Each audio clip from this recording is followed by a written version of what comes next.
Good afternoon, everyone. Sharice Jervis Hill here, President and founder of Events to Remember and PR to Remember, with our Coffee with Cher podcast. I call them sessions because I feel like we're giving advice. I feel like we're like this is like a doctor's office, and we're really like a session, an entrepreneur session. So today I have a special treat for you, Mr. Ronnie Ram. He is the President and CEO of Inspiria Outdoor Media. Ronnie, how are you? Welcome to Coffee with Cher. I'm wonderful. I'm excited to be here. It's a beautiful day for an interview or a conversation. It's a combo. It's a session, Ronnie. It's a It's a session. session. It's a session. Yes. So thank you for being here with us. We always start with that little afternoon cheers. So cheers Yep. to you. Cheers to you. I like your little mug. I'm Yeah. I'm, I'm rocking a nonprofit Westchester. Hi, Jan and team over there. They're the Wow. best. So I'm rocking their mug today. Anything special with your Fantastic. mug? I have some tea. I'm in chill mode this afternoon. What about you? So I'm espresso, and espresso. Probably too many espressos every day, but I love it, and it just kind of keeps me going. It's part of the routine. Yes, got it. All right. So speaking of espressos and fast pace, because that's what you are, I see your Yeah. advertising everywhere in the Yeah. city. So tell us a little bit about how you got started, Ronnie. Tell us your story. Sure. So I've always been in sales and marketing from really from graduating college, and all different types of things that I've tried. And about 25 years ago, I started becoming a business broker. So what that means is I help people either buy or sell a business. Mm-hmm. And within the scope of doing that, we found a publishing company, meaning a magazine that was sent to homes with advertising in it. And Mm-hmm. at the time, we thought it was a great idea and invest in this publishing company. But it's important to know because that's how Inspiria started, right? Mm-hmm. Bought this magazine and thought it was a great idea. Fantastic. This is great. Just start collecting checks every day. But that wasn't really the case, right? Like every business, it looks easy from the outside, but once you get in as an Yeah. entrepreneur, you know that Mm-hmm. there's a lot of moving parts and there are a lot of things that can affect it. So through the course of that business, I was meeting with clients all the time and talking to them about that. I've always been really good about that, Mm-hmm. asking questions, not just, hey, are you interested in advertising, but tell me about your business. Who are your customers? What are you looking to accomplish? Mm-hmm. Making sure their goals are aligned with what you're selling because you don't want to have, if it's a mismatched expectation, there's going to be disappointment. It Yep. guarantees.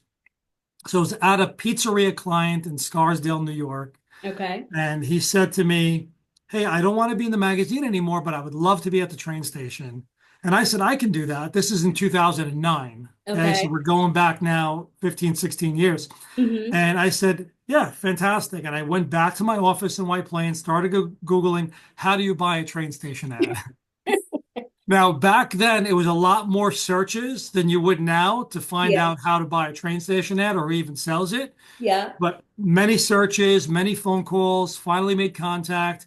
And that next day, I went back down there. I said, great. Yeah, we can get you at the Scarsdale train station. And I fell in love with that business. Mm-hmm. The reason was it was that same type of meeting with the clients, Mm-hmm. but it opened up to a lot more products and services to sell, Mm-hmm. right? Train stations are anywhere in the country. So I went from a local to someone that can go local, regional, national. Mm-hmm. And then in outdoor advertising, which is my business, it's really anything outside the home. So it started with train stations, but it led to malls and airports and billboards and really anything you can think of.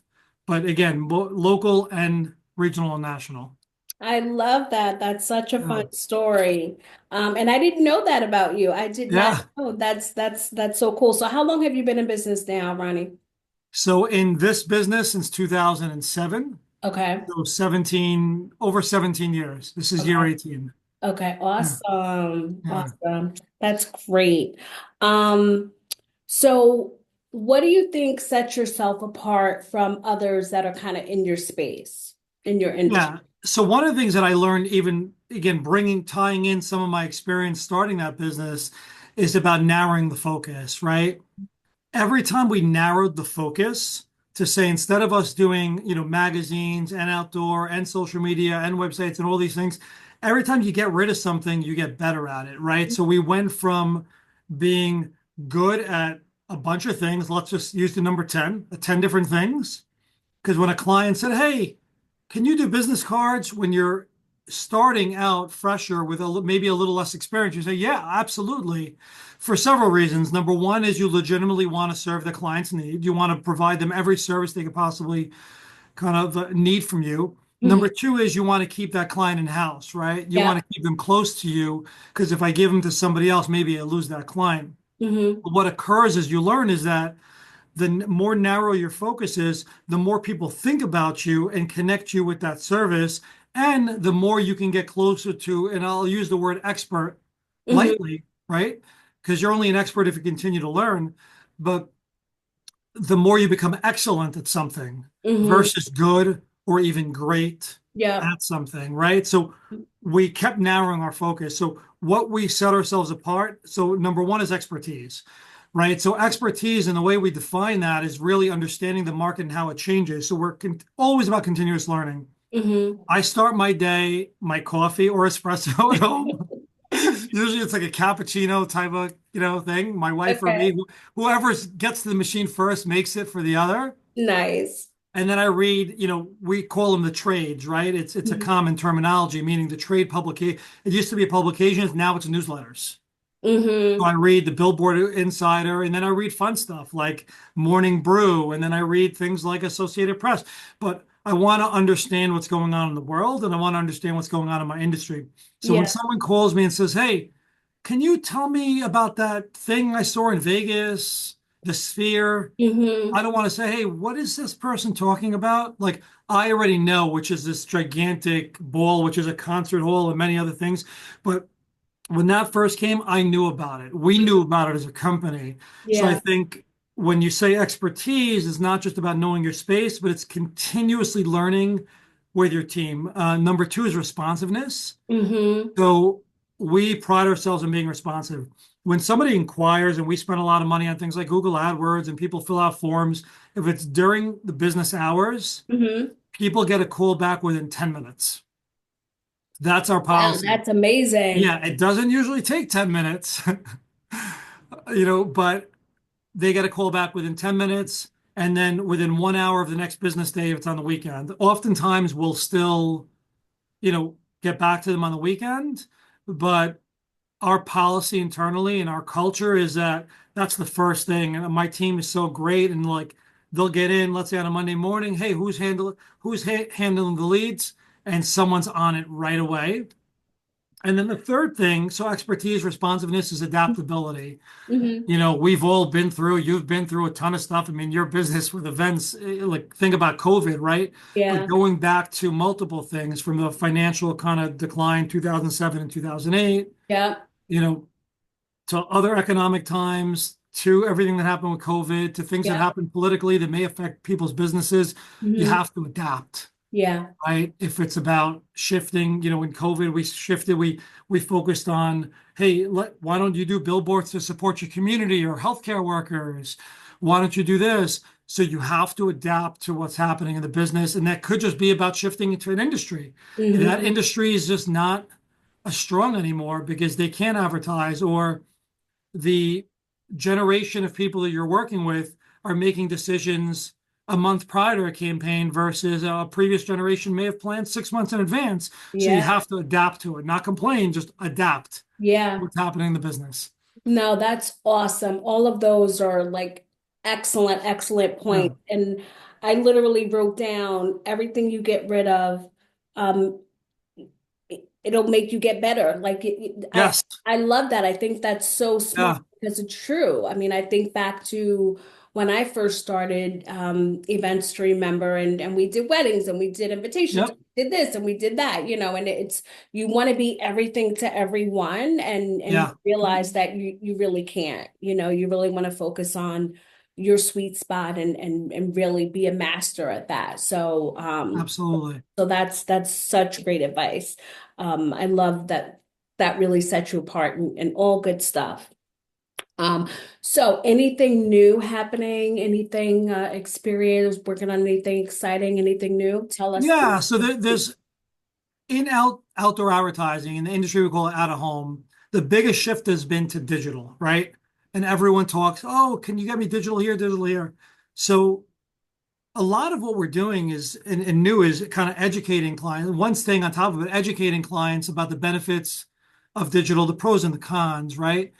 Digital doesn't mean good, it doesn't mean bad, it just means different. Different. So what might that mean in a practical point of view? So a billboard, a highway billboard, if it's static, meaning a physical printed paper or vinyl on the highway, the the cons might be, hey, I can't change it all the time. It's costly. It might cost me $1,000 every time I need to change it, and it can take 2 to 3 weeks. I have to design a new thing. I have to print it. And I have to install it. Now, Mm-hmm. the biggest pro though is that, again, with outdoor, you can't skip it, you can't fast forward it. So if you're the only one on that billboard, it's unmissable. What we Yeah. guarantee is exposure. We don't guarantee a particular result. Yeah. You can get results from it, but you're guaranteeing that if anyone driving on I-95 is going to see your board. Now on digital, the con is you may be one of 8 people. Mm-hmm. They may only see you 8 seconds at a time. So when there's not, extreme traffic, if they're driving 65 miles an hour, they may or may not see your ad as they're driving by. Mm-hmm. But what's the benefit? The benefit could be, hey, I want to change my creative 10 times. I want to change it on the weekends. I want to change it during the day. Hey, I want to try doing 3 different creatives. I Mm-hmm. want to do a countdown, 2 weeks left, 1 week left, next day.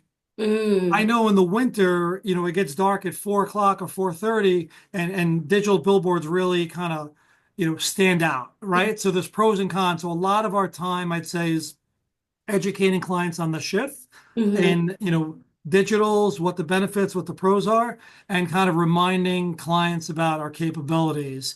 One other thing that's new, Sharice, that I want to kind of, I think it's both new for us and it's a good benefit for people, entrepreneurs thinking about Mm-hmm. is forming partnerships, right? So businesses have life cycles of what you're focusing on. Yeah. Right now, we're really honing in on who are great partners for us, meaning agencies, PR, branding, strategy, who is upstream from us, meaning who has access to the client and knows what can benefit the client before it comes to us. Mm-hmm. And we're really spending a lot of our time, identifying and reaching people and having those conversations and just, you know, saying, hey, how can we help you? Is there any way that we can help get your client more exposure? And Mm-hmm. that can be the shift that occurred in Times Square for us over the years is when people used to do long-term campaigns. Now most of our campaigns are one day. Therefore, Yeah. people want social media. They want photos. They want videos for social media value. And Mm-hmm. that's a big, big thing. It's newer. It's not the newest thing, but Yeah. it's a big difference now. Yeah. And I think what you touched on is just like that difference, right? A lot of it is Yeah, kind of the same stuff, but it's just making it a little bit different. So, absolutely. it's just kind Yeah. of that. So that Yep. that's a great point as well. Yeah. So, Ronnie, we are at my favorite question. Yep. This podcast is for entrepreneurs. It's about entrepreneurs and just about that Yeah. journey. So tell us, like, give us some advice to someone who maybe is someone new, maybe Yeah. jumping into this crazy pool of Yeah. water, or maybe someone who's been here for a while and hitting a rough patch. You've been in Yeah. business for a long time. Share Yeah. some of that, whichever question you want to tackle. Yeah, no, I have kind of three points on this, and I focus, and it's really helpful. You gave me these great questions to think about, right? So you kind of look intrusively first, and you say, okay, am I do what's the advice, and am I taking this advice? So number one is that I'd say you have to know your numbers, right? And people just say that, and numbers don't lie. So when I Mhm. was a business broker, I know people would get very emotionally connected to a business. They'd be excited about it. They want to start a business. They want to buy a business, and the numbers don't lie. Mhm. If you're looking to do something and you say, why isn't it working?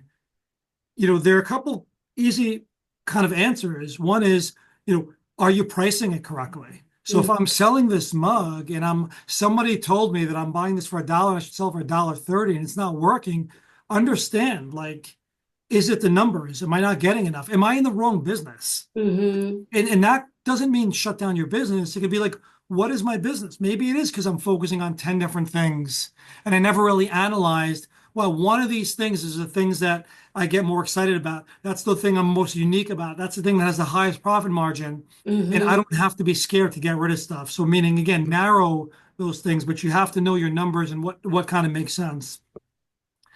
Second is again focus, right? Like almost extreme focus on that thing once you figure it out. If you say I am the best at this, just do that. Just talk to people about that. Mm-hmm. And this morning I had a breakfast meeting with some people that I meet with, entrepreneurs, and Mm-hmm. we talked about how some people go to events and some people don't. Mm-hmm. And it's not an accident that the people that show up to all the events and you and I see each other Yeah. at, and my friend, and you probably know, a lot of people know Eon Nichols, and he said, Mm-hmm. yeah, this relationship that I built, I've been coming to these events for 10 years. I've been cultivating these relationships. Mm-hmm. So one of the things you have to ask yourself when you focus is, who do I want to meet? And go and meet those people. Yeah. It's if it was easy, everyone would do it, Do it. right? Yeah. And it doesn't mean difficult doesn't mean not fun. It just means you have to go to these things and truly enjoy meeting people and having that relationship. And I'd say the thing that you can do that made the biggest impact for me Mm-hmm. is focusing on staff development, like understanding you're not alone. So about a year and a half ago, I went through this Goldman Sachs 10,000 Small Business Program, Mm-hmm. and it's for entrepreneurs of all sizes, and they actually intentionally get people, let's say 30 people of different size companies. Mm-hmm. It can be people that are starting out and only have, two, 300,000 in revenue to people that have 10 million in revenue and all Mm-hmm. different stages of life too. And it focused on, the diversity of thought in the room. And the result was saying that, wow, if you have staff and that doesn't, I don't care if it's one or two people, we're Mm-hmm. not a large company. We're nine people, Yeah. and people have unique abilities. And my younger staff is a lot better than me in social media. And I found out that I was kind of the impediment of ramping that up. And I remember it was in July, and I emailed them from them and said, hey, from now on, do what you need to do on social. I'm not standing in the way. I do not need to approve every post. And they emailed back, really? Question mark. And I said, yes, really. Unless it's a number, like a stat, because we get involved with nonprofits and, hey, you need me to just approve this or to Mm-hmm. check someone's title, or is this okay to mention? Yeah. Otherwise, go. And it completely changed it. What you do there is not only, you move your company forward, but you empower people.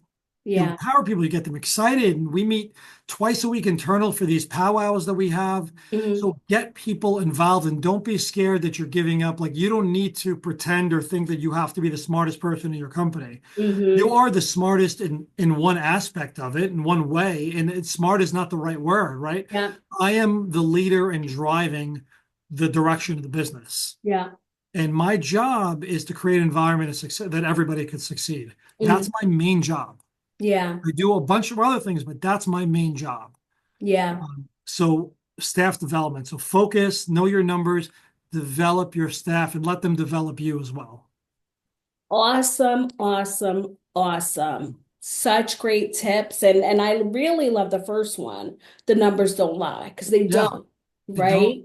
So I They think don't. people don't spend a lot of time really drilling down on that. And Mm. the focus and definitely you're not alone. Like you can't do what you do by yourself. And I say Yeah, that to people all the time when they talk yeah, about like investing in staff and it definitely is an investment, yeah, but can't do it alone. So absolutely. thank you for sharing all of those Yeah, nuggets. Thank you for being here with yeah. us. How can everyone find you? Tell our listeners how they can find you and So they can find us at inspiriaoutdoor.com or on okay. all the social media channels, Instagram, Facebook, and LinkedIn.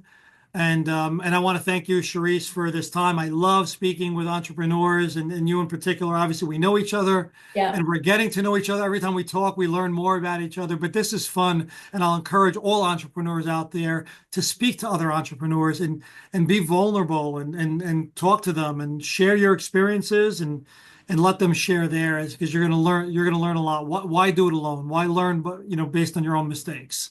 absolutely. This Yeah. was awesome. Thank you so much for being Thank here. you. And to all of our listeners, iHeart, Spotify, all that good stuff. Thank you for being here and listening to Coffee with Cher, our podcast for entrepreneurs. We'll see you guys soon. Thank you. Thank you, Sharice. Bye bye.